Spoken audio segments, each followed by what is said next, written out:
Quiser fazer, loiro na minha opinião, acabou de fazer reposição lipídica, hídrica e proteica. São os 3 tratamentos que precisam ser feitos de imediato, não dá para pensar.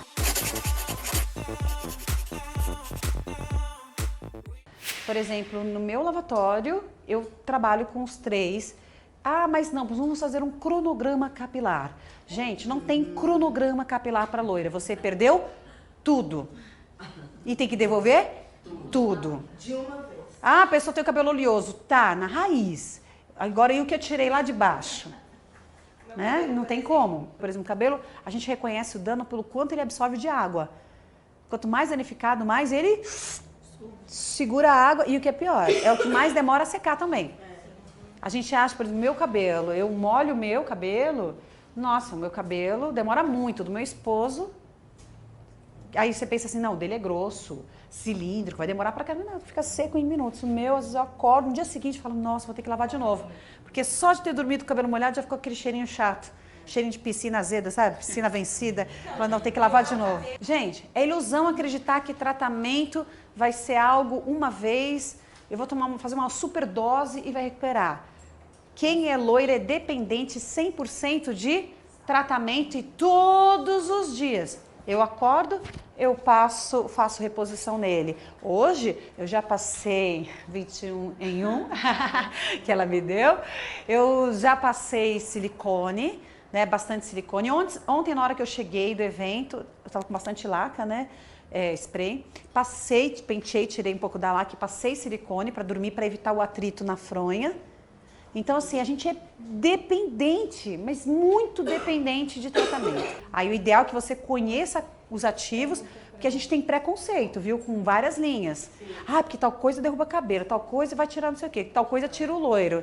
E às vezes muita coisa ali é mentira, tá cheio de fake news na internet que a gente... Ah, mas foi um fulano de tal que postou. Pode ter sido o Papa. Se não entende de cosmetologia... Não adianta, a pessoa precisa entender para falar sobre aquilo. E eu vejo postagens absurdas de pessoas falando do sal, ou falando do hidróxido de sódio, que hidróxido de sódio foi aquilo que derrubou... Gente, aquilo é um alcalinizante. Se vocês estudarem cosmetologia, vocês vão saber o que é isso. É só um corretor de pH. Ele não é um princípio ativo, uma matéria-prima principal que vai alisar um cabelo, né? Então tem algumas coisas na composição ali que a gente tem que fazer. A gente tem que escolher um shampoo altamente, vamos dizer assim, hidratante, altamente, tem uma performance assim que ele consiga devolver tudo que tiver muitos óleos, manteigas, vai ser sensacional. Mas a loira, ela além de ter que se preocupar com o super tratamento do fio dela, ela vai ter que pensar na parte virgem também. Então, se a parte virgem oleosa, ela vai pensar num tratamento focado para o natural. E ela vai ter que ter uma outra linha totalmente direcionada para o comprimento. Por exemplo, eu uso a linha Co-Wash no comprimento e uso o shampoo normal na minha raiz. Então aqui eu evito desbotamento e aqui desbota mais rápido porque eu uso os tensoativos mais fortes. Que é para limpar bem porque eu tenho uma disposição de gordura maior. E aqui ele é muito, muito seco e eu uso já a linha que evita isso. Tá dando para entender? Então a gente vai pular preconceitos, vai começar a entender que, gente, tem cliente que não vai comprar uma linha de R$200. E tem cliente que vai comprar uma linha de 20. Então você tem que respeitar o bolso da sua cliente. Hoje, quase todas as linhas têm as 3 coisas em um. Ela faz a parte da hidratação, da recuperação hídrica, lipídica, muitas têm manteigas, principalmente essas de reposição de massa, e ela consegue fazer tudo. E ela também tem a parte, a proteica, que são os aminoácidos. Então aqui, quando a gente fez uma pergunta naquela provinha, o que tinha, cite alguns aminoácidos. Algumas pessoas colocaram elementos químicos também. O que é elemento químico? Carbono, hidrogênio, oxigênio, nitrogênio, enxofre, fósforo, cálcio. Elementos químicos é o que da tabela periódica. Aminoácidos são partes da proteína chamada queratina. Então aqui eu tenho, vamos dizer, uma barrinha. O nome dessa barrinha aqui é queratina.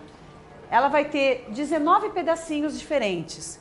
E o conjunto desses 19 pedacinhos, esse pedacinho a gente vai chamar cada parte dessa, vamos chamar de aminoácidos. E esses conjuntos polipepídicos, poli significa muitos, esse conjunto ele forma essa barrinha que a gente chama de proteína. E o nome dessa proteína que a gente está falando, inclusive naquela provinha, chama-se queratina, que nada mais é que o cabelo. E algumas pessoas confundem aminoácido com... cite alguns aminoácidos. Aí as pessoas falam o quê? Queratina. Queratina já é a proteína. Então, quem são os aminoácidos? Cistina, cisteína, valina, ácido glutâmico. A gente tem aí 19, asparagina, treonina, tem vários aminoácidos diferentes. Então, você precisa conhecer os principais, porque grande parte da reposição proteica, né, proteica que a gente fala da proteína, ela vem a partir dos aminoácidos. Então, se tem cistina, cisteína, ácido glutâmico, a gente já sabe que são o quê? Aminoácidos que fazem a reposição proteica. Tendo um aminoácido, sim, tendo aminoácido, se tiver um importante, é o suficiente para repor. Gente, se tiver difícil, se eu estiver falando algo muito... Me fala, tem cistina, cisteína, valina, treonina, ácido glutâmico.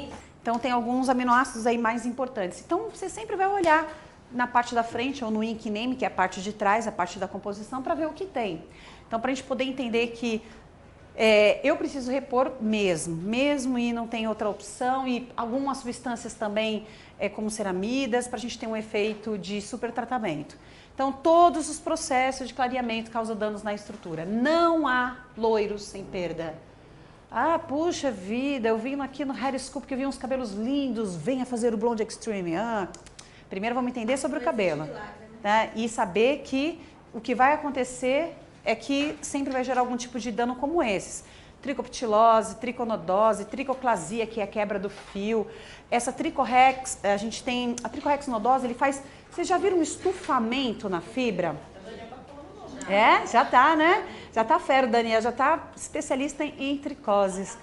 E aí ele incha, assim, você pegou um fio, inchou, aí ele tá um inchaço meio branquinho. Aí sem querer a gente faz assim, pum. Ele arrebenta na hora, e tem um fio, tem um pequeno inchaço branquinho no meio. Depois de descolorir, quando a gente puxa, se eu for olhar no microscópio, no tricoscópio, eu vou ver assim um pincel. Eu vou ver uma haste com toda a parte cortical exposta. Isso se dá pelo uso da descoloração, tá bom? Então, por isso a importância de conhecer bastante a questão da ação do pó, e principalmente das tricoses, porque isso vai gerar, sim. Os elementos químicos mais importantes, tá aí o carbono, que é um dos que fazem essa parte, por isso que hoje falam tanto em reposição de carbono, falam muito de cadeias de carbono, hoje falam de tratamentos que se assemelham ao carbono para que o cabelo passe a ter mais resistência. Aí tem aquela polêmica, mentira, é verdade, carbono só não sei aonde, aí só Deus fazendo. Não, gente, queratina só Deus fazendo também, não é assim? A nossa alfa-queratina, que vai passando pela beta, mas são feitos o quê? De forma sintética. Tá de todo certo? Não. Tá errado? Também não. Por exemplo, os lipídios que nós temos aqui, a gente consegue devolver igualzinho a parte original? Não, é um sintético. Então, se a gente consegue imitar sinteticamente uma gordura, a queratina, até a melanina a gente não consegue imitar sinteticamente? Tá branquinho, a gente vem lá e passa o quê? Uma cor escura, a gente não imita? Por que quimicamente seria impossível imitar o carbono ou ter essa reposição? Tem um produto que a gente vai usar até amanhã, chamado diamante, que a gente acha perfeito para reposição depois da descoloração. Que ele tem carbono, que ele repõe de uma maneira fantástica, né? É fitoativo. E é muito bom. Então você consegue ter uma recuperação, aí só que precisa de aquecimento, porque ele é ativado pelo calor. Apesar do calor ser danoso para a gente, ele, para algumas substâncias, cosmeticamente falando, muitas substâncias têm eficácia através do calor. Então é preciso usar calor. Aí aqui a gente vai passar noções, esse é o único slide do curso de colorimetria, falando de colorimetria, tá bom? Porque é o que a gente vai precisar para o nosso blonde. Por quê? Porque eu preciso entender, primeiro passo, quem são as cores primárias? Azul, amarelo e vermelho. Eu vou lembrar do coelhinho da Páscoa. Azul, amarelo e vermelho também. Preciso conhecer as cores primárias. Porque eu sei que a formação de outras cores vai gerar cores desejáveis ou indesejáveis. Você, Graciele, mas não faz sentido a gente falar sobre cores primárias. Porque é o seguinte, as cores mesmo, se for estudar o mecanismo, a gente está falando de precursores, né, da cor, a gente está falando ali de acopladores, e não são formados assim, porque eu vi uma live da pessoa na indústria falando, sim, gente, matizador é pigmento direto, puro. Quem aqui já usou um matizador azul e que o cabelo ficou verde? Exatamente porque a gente misturou o azul em cima de um cabelo amarelo, e azul com amarelo forma o verde.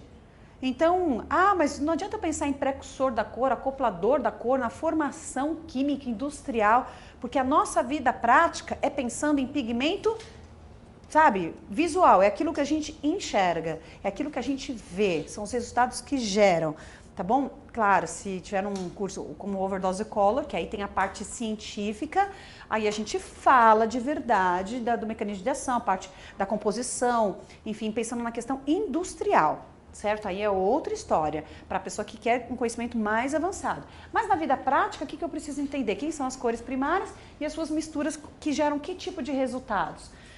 A outra questão, quando a gente usa, olha, vou dar um exemplo que acontece muito no nosso dia a dia em questão a loiros. A gente pega um cabelo amarelo e nesse cabelo amarelo, às vezes a gente está usando um violeta, porque a gente fala assim, as cores, né, quem neutraliza ali o amarelo é o violeta, certo? Vamos olhar aqui para o violeta? Como que ele é formado? Vermelho e azul. Quem aqui já usou violeta em cima da amarela e deu um rosinha? Um salmão? Um violáceo? Nunca? Quem aqui já usou? Já teve esse efeito de olhar no couro cabeludo? Sei lá, tá uma coisa meio rosa.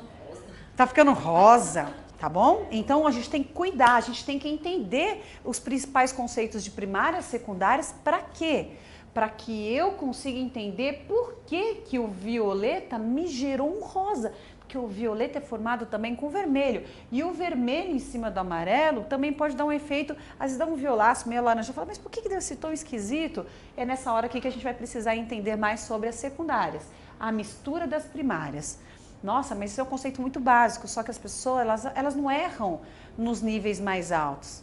Grande parte dos erros de quase todos os profissionais estão na base, no corte, na instrumentação, por exemplo, na linha, é onde as pessoas erram. E na colorimetria é aqui que a gente acaba errando. E a gente não quer voltar para esse passo, porque isso é muito básico. Isso, é tão primário, só que ela não coloca em prática que esse primário é o fundamental para o resultado. Então, isso aqui é tudo. E aqui a gente também já consegue identificar quem são as quentes e quem são as frias.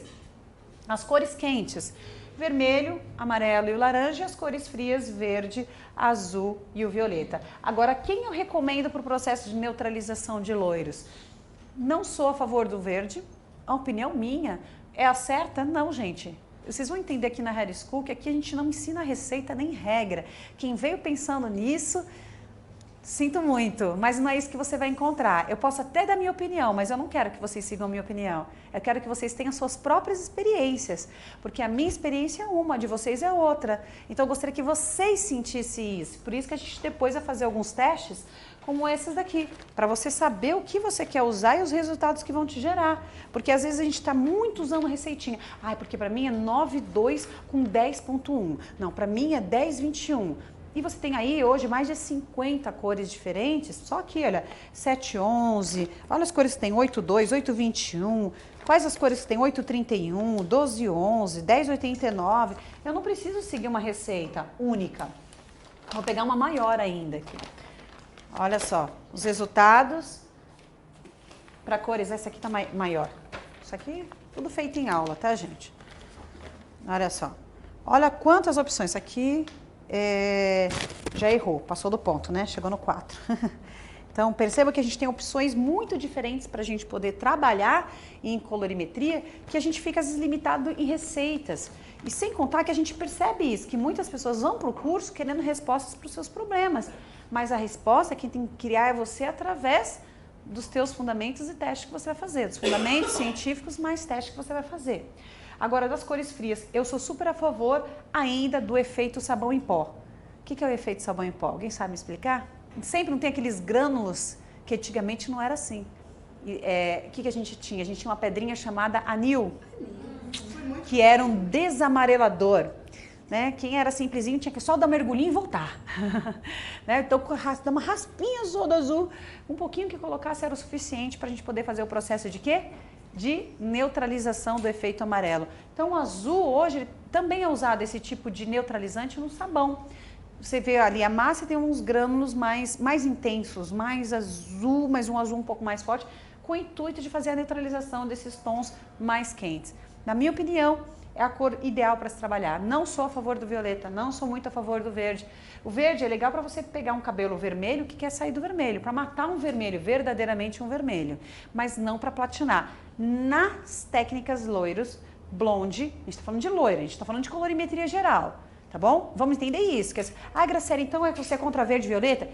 A gente está num curso de loiros, eu estou pensando em cabelos loiros. Não estou pensando em sair do vermelho, que aí eu teria que trabalhar com verde. Eu não estou pensando em outra situação. A verdade que você está fazendo fazendo sobreposição de cor e essa sobreposição ela vai neutralizando. Por exemplo, porque isso tudo aqui é o mesmo que isso tudo aqui. O que é neutralização? É trazer para uma cor neutra. O que é neutra? Não é um branco. É algo que nem é quente e nem é frio. Branco ele não fica, mas ele fica neutro. Se eu misturo os três mix, eu vou ter um efeito neutro.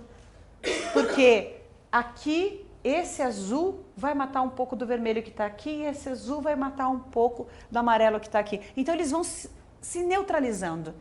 E aí, o efeito que a gente tem óptico é de neutro. Então, por exemplo, quem aqui nunca fez isso no começo da profissão? Misturar tudo e tudo dá certo. Não. Primeiro o coração dispara, depois a cliente fala assim, nossa, que perfeição, menina, por isso que eu não te deixo nunca. Olha que cor.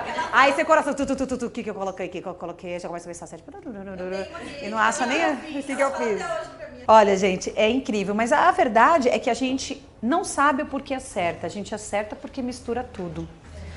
E por que aqui dá certo? Porque a gente mistura tudo. E sabe o que é o detalhe? É que muitas vezes a gente está gastando produtos, se preocupando demais com regras, com receitas. Vou ser bem sincero, às vezes uma única cor, sem grandes preocupações, a gente já chega em resultados, de repente, perfeitos.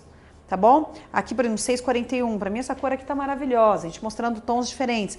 Mas vocês percebem que, olha, 821, 921, 789, 71 num banho rápido, que aqui a gente chama de técnica ninja. E esse tom, percebe que ele tá muito parecido com o 1021, esse 71, dependendo do tom que a gente tá. Então, às vezes a gente tá se matando, gastando mix, tendo uma dor de cabeça, coração disparado, que você fica com medo. Na verdade, o que a gente faz é quase uma técnica ninja novamente, que é aplicar tudo, mistura. Lá pro lavatório agora, 1, 2, 3, 1, 2, 3. Já! Olha, coração disparado. Agora, lava, ponto, já! E aquele desespero de a água não vem. Vai, água, pelo amor de Deus, vai que vai fechar. E a água não vem. Então, não, gente, não tem essa necessidade hoje.